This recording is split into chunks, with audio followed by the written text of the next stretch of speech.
दुनिया में वही शख्स है ताज़ीम के काबिल जिस शख्स ने हालात का रुख मोड़ दिया है।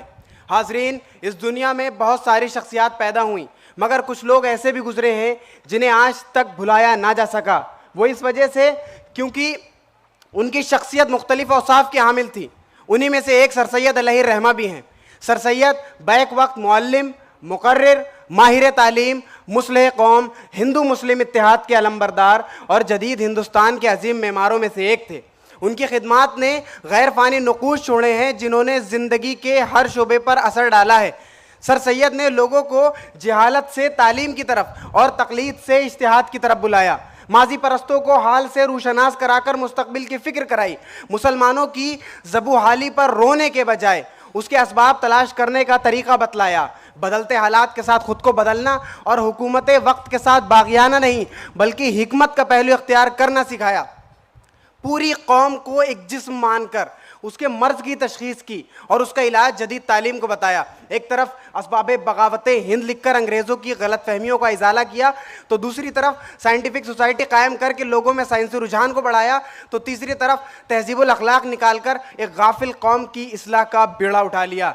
गरज ये कि उस शख्स ने खुद के लिए कुछ न किया और अपने आप को कौम और मुल्क की खिदमत के लिए वक्फ कर दिया।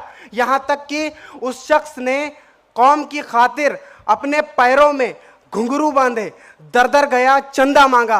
लोग चंदा देते देते थक गए, मगर वो शख्स चंदा मांगते मांगते ना थका। यहाँ तक कि नवाब रामपुर से चंदा लेने के लिए वो भिखारियों की सफ में तक जा बैठे और तवाइफों से चंदा मांगने में भी उन्हें आर महसूस ना हुई। इससे आगे बढ़ करके सर सैयद ने जामा मस्जिद का पत्थर खरीदने के लिए अपनी बीवी के तमाम जेवरात बेच डाले और विलियम म्योर को जवाब देने के लिए अपना घर तक गिरवी रख दिया। सर सैयद ने कौम और मुल्क के लिए तन मन धन की बाजी लगा दी, मगर उसकी कौम ने उनकी इन कुर्बानियों का बदला उस पर 68 कुफ्र के फतवे लगा करके दिया। किसी ने उस शख्स को काफिर कहा तो किसी ने उसे अंग्रेज़ों का एजेंट बताया, मगर वो शख्स मरते दम तक यही कहता रहा, तुम मुझे जो चाहो कहो, मगर खुदा के वास्ते अपने बच्चों को जदीद तालीम से दूर ना करो। लाख मुखालिफतों के बावजूद सर सैयद ने अपने मिशन को ना बदला और देखते देखते मदरसतुल उलूम एमए कॉलेज होते हुए आज अलीगढ़ मुस्लिम यूनिवर्सिटी की शक्ल में हमारे सामने मौजूद है।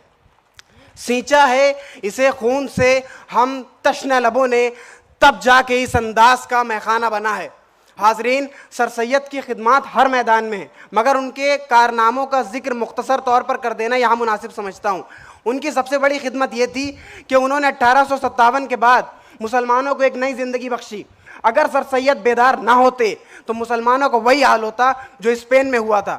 उनकी दूसरी बड़ी खिदमत उनकी इल्मी खिदमात हैं, जिसके तहत सर सैयद ने अपनी गिरां कदर तसानीफ़ का इजाफा करके इल्मी सरमाए को और बढ़ा दिया। उनकी तीसरी बड़ी खिदमत उनकी सहाफ़ती खिदमात हैं, जिनके तहत सर सैयद ने अलीगढ़ इंस्टीट्यूट गज़ट निकाल कर सहाफ़त को एक नया रुख दिया। उनकी चौथी बड़ी खिदमत उनकी अदबी खिदमात हैं, जिनके तहत सर सैयद ने खुतूत निगारी और सादा नस्र का रिवाज डालकर उर्दू ज़बान को एक नई ज़िंदगी बख्शी।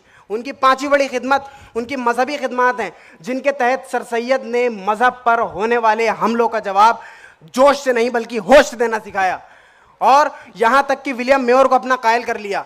सर सैयद ने अपनी मुख्तसर सी ज़िंदगी में कारहाय नुमाया अंजाम दिए। अब चमने सर सैयद के बुलबुल होने के नाते हमारी ये जिम्मेदारी बनती है कि हम उनकी ज़िंदगी को पढ़ें, समझें और अपनी अमली ज़िंदगी में जगह दें, उनके नज़रियों को आम करें, एक ऐसा हिंदुस्तान बनाएं जैसा वो देखना चाहते थे, अपने वक्त की कदर करें। सिर्फ 17 अक्टूबर के दिन सर सैयद को याद करना ये मोहब्बत का तकाजा नहीं, मोहब्बत ये है कि हमारे लिए हर दिन यौम सर सैयद हो। हम इल्म के मैदान में इतना आगे बढ़ जाएं कि आगे बढ़कर कौम और मुल्क की क़यादत को अपने हाथ में लेकर पूरी दुनिया से जुल्म और सितम का खात्मा कर दें और पूरी दुनिया को ये बता दें, जो अब्र यहाँ से उठेगा वो सारे जहाँ पर बरसेगा। आखिर में मैं इस शेर पर अपनी बात ख़त्म करता हूँ कि आए अलीगढ़ रूह सैयद इल्म फ़न के गुलसितां, हम तेरे ही फूल हैं और तेरे हम बाग़बां, चल दिया है इस चमन से अब खिज़ां का कारवां, यहाँ की तकबीर अज़ां से कांपता है आसमां। ऐ अलीगढ़ रूह सैयद इल्म फ़न के गुलसितां। बहुत बहुत शुक्रिया, वस्सलाम। बहुत शुक्रिया अशरफ।